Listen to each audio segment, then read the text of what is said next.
रोइला हिंदी और GK classes में एक बार पुनः आपका हार्दिक स्वागत है।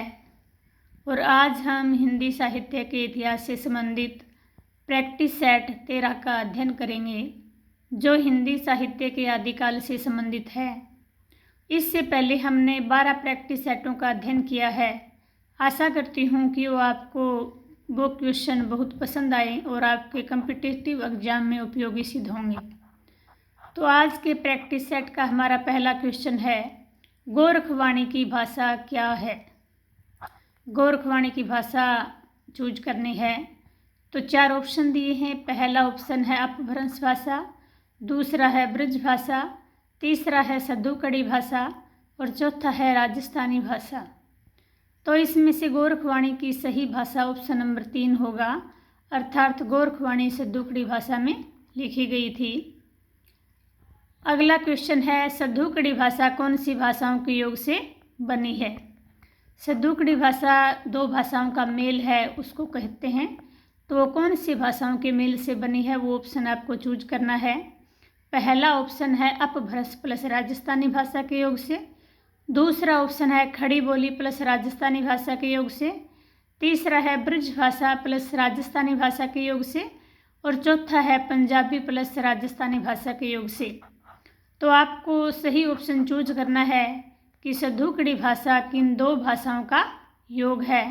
तो इसमें हमारा ऑप्शन नंबर 2 सही होगा कि खड़ी बोली और राजस्थानी के योग से सद्दूकड़ी भाषा का निर्माण होता है। अगला क्वेश्चन है, गोरखनाथ की सर्वाधिक प्रमाणिक रचना कौन सी है। गोरखनाथ जी की अनेक रचनाएं मानी जाती हैं, तो उसमें 2 रचनाएं सर्वाधिक प्रमाणिक मानी गई हैं। तो वो आपको सही ऑप्शन चूज करना है। पहला है काफिरबोध, दूसरा है शब्दी, तीसरा है पद और चौथा है बीवैसी दोनों। तो इसमें हमारा ऑप्शन नंबर 4 सही होगा, क्योंकि गोरखनाथ जी की सर्वाधिक प्रमाणिक रचनाओं में शब्दी और पद हैं और वैसे इनकी प्रमाणिक रचनाओं की संख्या 14 मानी जाती है। अगला क्वेश्चन है, 12पंथी शाखा के प्रवर्तक कौन हैं। 12पंथी शाखा के प्रवर्तक का नाम चूज करना है। पहला ऑप्शन है कबीरदास जी, दूसरा है दादू दयाल जी, तीसरा है गोरखनाथ जी और चौथा है नागार्जुन जी। तो 12पंथी शाखा के प्रवर्तक गोरखनाथ जी हैं, तो हमारा ऑप्शन नंबर 3 इसमें सही आंसर होगा। अगला क्वेश्चन है, नाथों ने प्रवर्ती संतों के लिए श्रद्धाचरण प्रधान धर्म की पृष्ठभूमि निर्मित कर दी। यह कथन किसका है। आपके सामने कोटेशन दिया है और उसका सही कथन कहने वाले का नाम चूज करना है कि नाथों ने प्रवर्ती संतों के लिए श्रद्धाचरण प्रधान धर्म की पृष्ठभूमि निर्मित की। तो यह कथन है आचार्य रामचंद्र जी शुक्ल का, या ऑप्शन नंबर 2 है हजारी प्रसाद द्विवेदी का, तीसरा है डॉक्टर नगेंद्र का और चौथा है रामकुमार वर्मा का।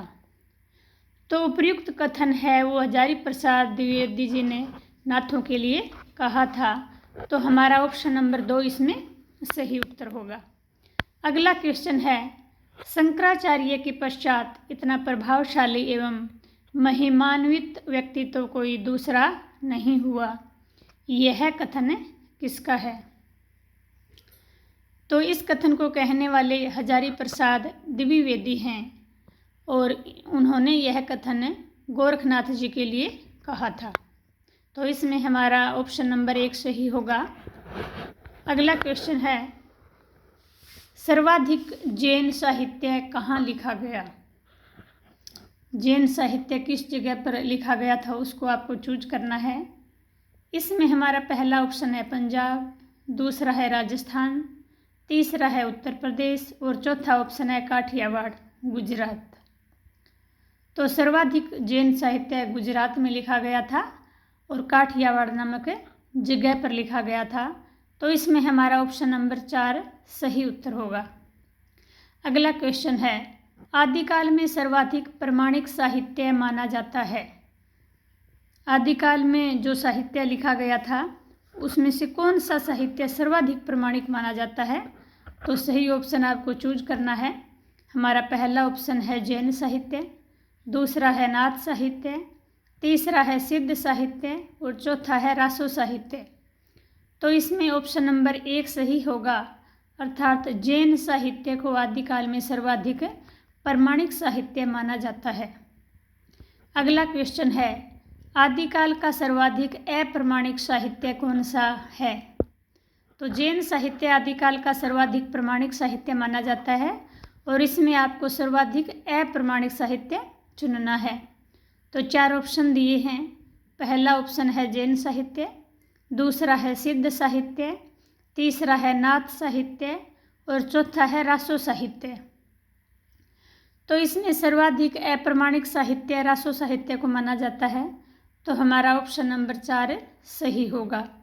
जैन साहित्य में जो आदिकाल में जो साहित्य लिखा गया था उसमें जैन को सर्वाधिक प्रमाणिक साहित्य और रासो साहित्य को सर्वाधिक अप्रमाणिक साहित्य माना गया है। और आज के इस प्रैक्टिस सेट का हमारा अंतिम क्वेश्चन है, जैन साहित्य को किन राजवंशों ने आश्रय दिया था? कि जैन साहित्य किन राजाओं के अधीन या आश्रय में पल्लवित हुआ था? तो 4 ऑप्शन दिए हुए हैं। पहला है राष्ट्रकूट, दूसरा है चालुक्य, तीसरा है सोलंकी राजवंश और चौथा है उपर्युक्त तीनों ने। तो आपको सही ऑप्शन चूज करना है और इसमें उपर्युक्त तीनों ही राजवंशों ने जैन साहित्य को आश्रय दिया था, तो इसमें हमारा ऑप्शन नंबर 4 सही होगा, अर्थात राष्ट्रकूट, चालुक्य और सोलंकी इन तीनों राजवंशों के अधीन जैन साहित्य पल्लवित और पुष्पित हुआ था। आज का हमारा प्रैक्टिस सेट यहीं समाप्त होता है। आशा करती हूँ कि ये क्वेश्चन आपको पसंद आएंगे और इनको अच्छी तरह से याद करना, और कल फिर मिलते हैं हम एक नए प्रैक्टिस सेट के साथ। तब तक के लिए धन्यवाद।